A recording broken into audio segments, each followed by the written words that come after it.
Breast feeding একটা vital সময় যখন একজন মায়ের ডায়েট তার নিজের এবং তার শিশুর ডেভেলপমেন্টের জন্য খুবই ইম্পর্ট্যান্ট একটা রোল প্লে করে। মায়ের রিকভারি এবং ব্রেস্ট মিল্ক প্রোডাকশনের জন্য একটা সঠিক ডায়েটের খুবই রিকোয়ারমেন্ট রয়েছে। আজকে আমরা সেটা নিয়েই আলোচনা করব। So hey everyone, welcome to mommy and Nicky channel.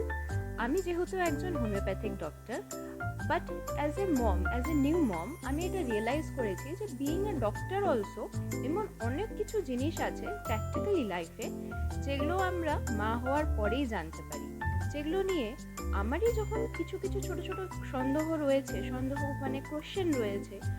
So আমি ভাবলাম যে বাকিরা যারা মায়েরা রয়েছে তাদেরও নিশ্চয়ই ছোট ছোট কিছু কোয়েশ্চেন্স, কিছু কোয়েরিজ, কিছু জিজ্ঞাসা নিশ্চয়ই থাকবে। তো সের জন্যই আজকে আমি এই ভিডিওটা বানাচ্ছি। তো চলুন আমার সাথে থাকুন, আমরা আজকে এই ব্যাপারটা নিয়ে আলোচনা করব। আর যেহেতু আজকে অগাস্টের 6 তারিখ আর এখন অগাস্ট মান্থ চলছে, অগাস্ট মান্থটা কিন্তু ব্রেস্ট ফিডিং অ্যাওয়ারনেস মান্থ। তো এর থেকে ভালো সময় আর কিছু হতে পারে না ব্রেস্ট ফিডিং এ নিয়ে এই ভিডিওটা বানানোর জন্য। তো চলুন শুরু করি। সবার প্রথমে যেটা আমাদের জানা উচিত সেটা হচ্ছে যে ব্রেস্ট মিল্ক সিক্রিট কি করে হয়। যখন একটা শিশু স্তন্যপান করে, নিপলটাকে চুষে সেই নিপলে একটা স্টিমুলেশন ক্রিয়েট হয়, যে স্টিমুলেশনটা ব্রেইনে যায়। মার ব্রেইনে পিটিউটারি গ্ল্যান্ডে সেটা যায় এবং পিটিউটারি গ্ল্যান্ড থেকে দুটো হরমোন সিক্রিট হয়, একটা হচ্ছে প্রোল্যাকটিন, আরেকটা হচ্ছে অক্সিটোসিন।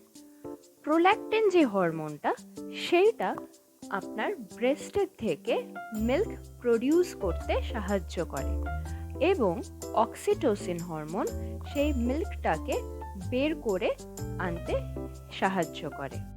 সো এইভাবেই মিল্ক প্রোডাকশন হয়। একজন ব্রেস্ট ফিডিং মায়ের সব থেকে যেটা বেশি প্রয়োজন সেটা হচ্ছে সঠিক পরিমাণে জল খাওয়া। একজন মায়ের মোটামুটি 8 থেকে 10 গ্লাস জল বা 4 লিটার জল মিনিমাম খাওয়া উচিত। আপনারা যেটা করতে পারেন সেটা হচ্ছে প্রত্যেকবার যখন আপনারা ব্রেস্ট ফিডিং করাচ্ছেন তার আগে 1 গ্লাস আর তার পরে 1 গ্লাস করে জল খেয়ে নিন। জলের পর এবার খাওয়া দাওয়াতে আসছি। একজন ব্রেস্ট ফিডিং মায়ের জন্য তার মিল্ক প্রোডাকশন যাতে সাফিসিয়েন্ট হয় আর তার রিকভারি যাতে তাড়াতাড়ি হয়, সের জন্য minimum 300 to 500 extra calories per day প্রয়োজন আছে। এই এক্সট্রা 300 to 500 ক্যালোরিজ আপনারা কোথা থেকে পেতে পারেন এবার সেটা নিয়ে আলোচনা করব। প্রথমত প্রোটিন ডায়েটে রাখুন। প্রোটিনটা খুব ইম্পর্টেন্ট। প্রোটিন আপনি মাছ, মাংস, ডিম, বিভিন্ন রকমের ডাল, তাছাড়া ওয়ালনাটস, আলমন্ডস, বাদাম, এইসব কিছুতে আপনি প্রোটিন পেয়ে যাবেন। প্রোটিনটা ডেইলি নিজের ডায়েটে রাখাটা খুব ইম্পর্টেন্ট, বিকজ প্রোটিন দিয়ে আপনাদের যে টিস্যুগুলো আছে যেগুলো ডিস্ট্রয় হয়েছে ডিউরিং চাইল্ড বার্থ, সেগুলো রিপেয়ার করতে সাহায্য করবে। তাছাড়া প্রোটিন কিন্তু বেবির ডেভেলপমেন্টের জন্য খুব ইম্পর্ট্যান্ট। নাম্বার 2 হচ্ছে হেলদি ফ্যাটস। হেলদি ফ্যাট শিশুর ব্রেন ডেভেলপমেন্টের জন্য খুব ইম্পর্ট্যান্ট, যেরকম ডিএইচএ, ওমেগা 3 ফ্যাটি অ্যাসিডস, যেগুলো আপনারা তেল জাতীয় মাছ যেরকম রুই মাছ, কাতল মাছ এসবের তেলে পেয়ে যাবেন। ওমেগা 3 ফ্যাটি অ্যাসিড সর্ষের তেলে আপনারা পেয়ে যাবেন। বা আপনারা ঘি ইনক্লুড করুন নিজের ডায়েটে, এটাও আপনার বডি টিস্যু রিপেয়ারমেন্টের জন্য খুবই জরুরি। এছাড়া ফ্ল্যাক্স সিডস, ওয়ালনাটস, আলমন্ডস এগুলোও পর্যাপ্ত পরিমাণে আপনাদের খাওয়া উচিত। এগুলোর থেকেও কিন্তু আপনারা হেলদি ফ্যাটস পেয়ে যাবেন। এছাড়াও আপনারা কার্বোহাইড্রেটস খাবেন। কার্বোহাইড্রেটস আপনারা ভাত, রুটি এসবে পেয়ে যাবেন। এগুলোও আপনার অ্যাজ এ ফাইবার আপনার ডাইজেশনে হেল্প করবে, প্লাস আপনাকে গ্লুকোজ মানে ইনস্ট্যান্ট এনার্জি দেবে গ্লুকোজে ব্রেকডাউন করে, যাতে আপনার কাজকর্ম করতে সুবিধে হয়। নাম্বার 4 হচ্ছে ভিটামিনস অ্যান্ড মিনারেলস। নিজের খাওয়ার মধ্যে নানান ধরনের শাক, সবজি, ফল এইসব রাখুন। ভিটামিনসে vitamin A, vitamin C, vitamin E এগুলো খুবই প্রয়োজন রয়েছে। ভিটামিন সি আপনার স্পেশালি যাদের সিজারিয়ান সেকশন ডেলিভারি হয়েছে তাদের সেলাই শুকোতে খুবই হেল্প করে। ভিটামিন সি কিন্তু আপনারা লেবু, লিচু বা যে কোনো ধরনের সাইট্রাস ফ্রুটস, টক জাতীয় ফ্রুটস সেগুলোতে পেয়ে যাবেন। এছাড়াও আপনাদের ক্যালসিয়াম, আয়রন, জিঙ্ক এসবেরও খুব প্রয়োজন রয়েছে। ক্যালসিয়াম আপনি দুধ, ডিম, পনির বা যে কোনো ধরনের ডেইরি প্রোডাক্টসে পেয়ে যাবেন।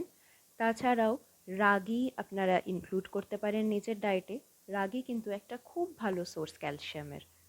আয়রনের জন্য আপনারা বেদানা খেতে পারেন, আপেল খেতে পারেন, খেজুর খেতে পারেন। তাছাড়া কুলেখাড়া বলে একটা পাতা, একটা শাক পাওয়া যায়, সেটাকে জলে ফুটিয়ে তারপর খেতে পারেন বা থেতো করেও খেতে পারেন। ওটা কিন্তু একটা খুব ভালো সোর্স আয়রনের। তাছাড়াও গুড়, গুড় কিন্তু একটা খুব ভালো সোর্স আয়রনের। তাছাড়াও আপনারা যে কোনো ধরনের কাঁচা কলা বা কাঁচা কলার যে মোচা হয় সেটাও খেতে পারেন। এটা কিন্তু আপনার খুব ভালো সোর্স হবে আয়রনের। এছাড়াও আপনাকে ডাক্তার যে ক্যালসিয়াম বা আয়রনের সাপ্লিমেন্টসগুলো দিয়েছে সেগুলো কিন্তু একদম মিস করবেন না। ডেইলি আপনাকে যেরকমভাবে খেতে বলেছে সেরকম কিন্তু খেয়ে যাবেন। এখানে কয়েকটা কথা আমার না বললেই নয়। অনেক রকম ভুল ধারণা রয়েছে, যেরকম ব্রেস্ট ফিডিং মায়ের আম খেতে নেই, লিচু খেতে নেই। এটা কিন্তু সঠিক নয়। লিচুতে কিন্তু পর্যাপ্ত পরিমাণে ভিটামিন সি রয়েছে আর ফলেট রয়েছে, যেই দুটোই আপনার শরীরের জন্য অত্যন্ত প্রয়োজনীয়। আর আমে আপনার পটাশিয়াম রয়েছে, beta carotene, magnesium, choline, vitamin A, vitamin K, এইসব কিন্তু আমে পাওয়া যায়। সো আম আপনারা নিশ্চিন্তে খেতে পারেন। হ্যাঁ, চেষ্টা করবেন যে খুব টক যাতে আম না হয়, মিষ্টি আম হয়। আর আজকাল তো আমে অনেক ধরনের কার্বাইড দেওয়া আম বাজারে পাওয়া যায়, সেই সব যাতে না হয়। একটা ভালো আম আপনি খেতেই পারেন। এইবার বলা ভালো যে আপনারা কি খাবেন না। এক্সেসিভ ফাস্ট ফুড বা এক্সেসিভ চিনি জাতীয় সুগারি ফুডস বা কফি, এগুলো কিন্তু একদমই খাওয়া উচিত না। তাই বলে কি আপনারা একদম চা কফি খাবেন না? খাবেন।